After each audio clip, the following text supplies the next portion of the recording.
بھلا جس شخص کو اس کے اعمال بد آراستہ کر کے دکھائے جائیں اور وہ ان کو عمدہ سمجھنے لگے تو کیا وہ نیکوکار آدمی جیسا ہو سکتا ہے؟ بے شک اللہ جس کو چاہتا ہے گمراہ رہنے دیتا ہے اور جس کو چاہتا ہے ہدایت دیتا ہے۔ تو ان لوگوں پر افسوس کر کر کے تمہارا دم نہ نکل جائے۔ یہ جو کچھ کرتے ہیں اللہ اس سے واقف ہے، اور اللہ ہی تو ہے جو ہوائیں چلاتا ہے، پھر وہ بادل کو ابھارتی ہیں، پھر ہم ان کو ایک بے جان علاقے کی طرف لے جاتے ہیں، پھر اس سے یعنی بارش سے زمین کو اس کے مردہ ہو جانے کے بعد زندہ کر دیتے ہیں۔ اسی طرح مردوں کا جی اٹھنا ہوگا۔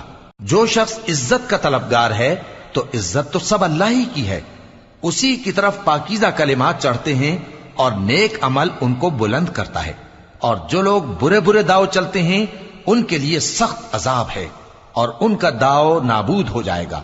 اور اللہ ہی نے تم کو مٹی سے پیدا کیا، پھر نطفے سے، پھر تم کو جوڑا جوڑا بنا دیا،